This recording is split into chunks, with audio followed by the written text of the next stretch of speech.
자, 미국은 다우지수가 1.75% 하락이 나오고요. 그 다음에 나스닥은 3.52%가 빠졌습니다. 자, 전날 미국 증시가 다우지수가 최고를 기록을 하고 기가 막히게 박스권을 돌파하면서 상향 돌파를 했는데 어제 하루 만에 올랐던 거 다 까먹고 쫙 빠졌어요. 어제 이런 차트가 나올 거라고 예상을 했던 사람들이 있었을까요? 나스닥이 어저께 이런 3.52% 하락이 나올 거라고 예상한 사람이 있었을까요? 저 또한 미국 지수가 어제 이렇게 큰 폭으로 하락을 할지는 전혀 몰랐습니다. 왜? 미국이 어제 빠진 이유, 표면적인 이유가 뭐예요? 어제 표면적인 이유는 간단합니다. 미국 국채금리가 계속해서 상승이 나오기 때문이에요. 최근에 시장을 위협하고 있는 가장 큰 요인은 뭡니까? 미국의 국채금리라는 겁니다. 근데 참 웃기죠? 시장의 가장 큰 이슈가 되는 건 미국 국채금리인데 다우 산업지수만 놓고 보자 그런다면 얘네들 국채금리가 언제부터 오르기 시작했는데 어제 하루 빠진 거예요. 차트만 놓고 보자 그런다면 어제 하루 빠진 겁니다. 계속 잘 버텨주고 있다가 상승까지 나왔다가 어제 하루 빠진 거예요. 자, 그런데 우리나라는 어때요? 우리나라는 개판이에요.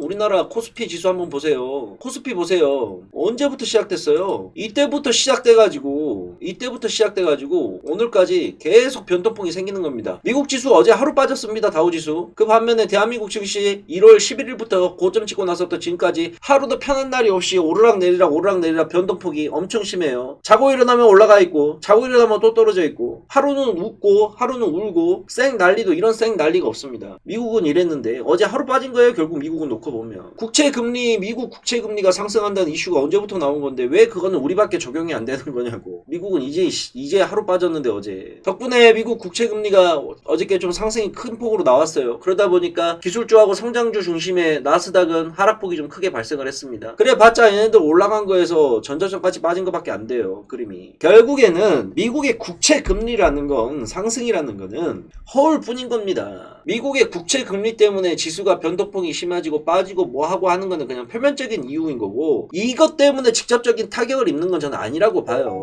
팔놈들은 그냥 판 거예요. 명분이 생긴 거죠. 우리나라 연기금이 미친 듯이 갖다 팔고 있습니다. 결국에는 지금 시장은 미국 국채 금리라는 거는 표면적인 이유인 거고 수급 자체가 한 바퀴 돌고 있는 겁니다. 특히 우리나라 시장은 미국 시장하고는 다르게 감정과 매매 컨트롤에 있어서 많이 흔들리는 나라가 우리나라예요. 미국 지수는 많이 올라왔음에도 불구하고 위에서부터 안 빠져요. 왜 안 빠지느냐? 팔 생각이 없거든. 근데 한국 증시는 기본적으로 어떤 마인드가 깔아져 있느냐? 야, 너무 많이 올라온 거 아니야? 라는 마인드가 주식하는 사람들 마음속에 다 깔아져 있습니다. 그래서 조금만 위에서 하락이 나오게 되면 엄청 겁을 내면서 다 팔아제끼기 시작해요. 불안해하면서 팔아제끼기 시작합니다. 왜? 너무 많이 올라왔다는 생각이 머릿속에 이미 깔아져 있는 상태이기 때문에. 자, 어제 미국 증시가 하락하기 전날에 어떤 일이 있었죠? 제롬 파월 의장이 그랬습니다. 국채 금리 오르고 있지만 3년간 정도는 금리를 바로 올릴 생각은 없어 라고 발표를 했어요. 그러니까 미국 지수, 다우지수와 나스닥 지수가 한 번에 쫙 올라갔다가 어제는 아무런 이야기도 없었거든요. 아무런 이야기도 없었어요. 금리에 관해서. 근데 어제 금리가 상승하니까 그냥 어제 또 다 꽂아버린 거예요. 이거를 단순히 금리 하나 때문에 오르락 내리락 한다고 표현할 수가 있을까? 이 주식시장의 메커니즘이 어떻게 돌아가는데? 어찌됐건 지금 시장에서 하락이 나오는 가장 큰 이유는 미국의 국채금리 때문에 하락이 나온다고 지금 언론과 매스미디어에서 다 떠들고 있어요. 표면적인 이유는. 자, 근데 제가 이야기 드렸죠. 지금 시장을 짓누르고 있는 가장 큰 요인이 국채금리 상승이라는 건데 이 국채금리 상승이 나온다고 해서 무조건 주식시장에 악영향을 미치느냐? 저는 아니라고 봐요. 금리가 상승하는 거는 당연하다고 생각을 합니다. 지금 이러한 국채금리가 상승한 것 때문에 빠지는 것은 저는 일시적인 걸로 봐요. 왜? 너무 많이 올랐다는 생각이 기본적인 마인드로 깔아져 있는 상태이기 때문에 때는 이때다 하고 그냥 아유 팔자라는 생각이 매도 심리가 순간적으로 강해져서 빠지는 거라는 거 생각을 합니다. 금리 상승은 당연하게 일어날 수밖에 없는 일이고 그게 언제가 됐든 간에 움직일 수밖에 없어요. 왜? 코로나19 때문에 작년에 전 세계의 모든 나라들이 돈을 갖다가 다 찍어내서 풀었습니다. 찍어내서 푼 나라도 있고 비축해 놓았던 돈을 푼 나라도 있고 우리나라도 마찬가지고 전 세계의 모든 나라가 그랬어요. 경기부양책을. 그러면 나라에서 돈을 갖다가 풀었는데 이 돈을 어떻게 걷어들일 것인가? 가장 좋은 방법은 금리를 인상시키는 거죠. 결국은 우리들은 기본적으로 금리가 인상이 돼야 된다는 걸 알고 있는 상태입니다. 근데 왜 그게 시장에 이렇게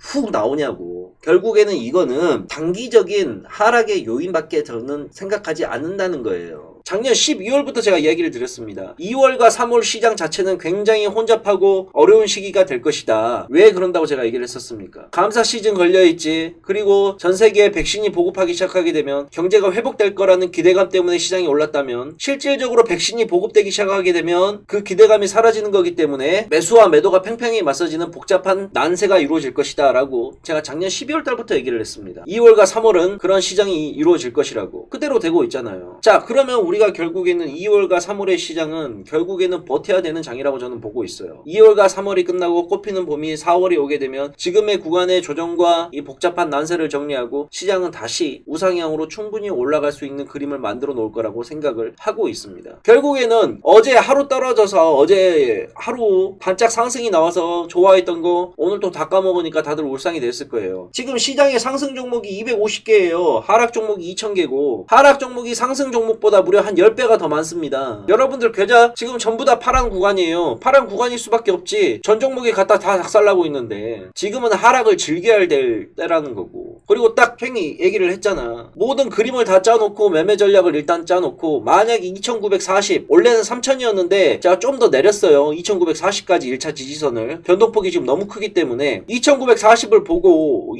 2940에서 이탈하게 되면 그때부터 현금화 들어가야 된다고. 그러면 너희들이 해야 될 거, 우리 시청자분들이 해야 될 건 뭡니까? 2940을 만약에 이탈하게 되면 내 보유 종목 중에서 어떠한 것들을 커트를 해가지고 현금화를 시켜놓을 것인가 라는 것만 생각을 해놓으면 돼요. 자, 이것도 좀 알려드릴게요. 자, 분할 매수를 하는데 시장의 상승과 하락을 보면서 분할 매수를 해야 됩니다. 그 말은 뭐냐면 전략 자체가 서로 달라야 된다는 거예요. 시장의 상승장일 때는 1차 들어가는 금액을 크게 잡습니다. 1차에 예를 들어서 50%, 2차에 25%, 3차에 25% 이런 식으로 잡는 거예요. 왜? 시장이 상승장이기 때문에 내 종목을 1차에 매수를 하게 되면 2차와 3차까지 밀릴 확률보다 1차에서 바로 올라갈 확률이 높아요. 그러면 1차에 들어가는 자금이 많다는 거예요. 자, 그러면 시장이 박스나 하락장일 때는 어떻게 해야 되겠어요? 역으로 들어가면 되는 겁니다. 역으로. 1차에 25%, 2차에 25%, 그 다음에 3차에 50%가 들어가면 되는 거예요. 이렇게 분할 매수를 기본으로 전략을 잡고 사야지 무조건 분할 매수라 그래가지고 뭐 3대 3대 3대 이런 식으로 333으로 잡고 그런 식이 아니라.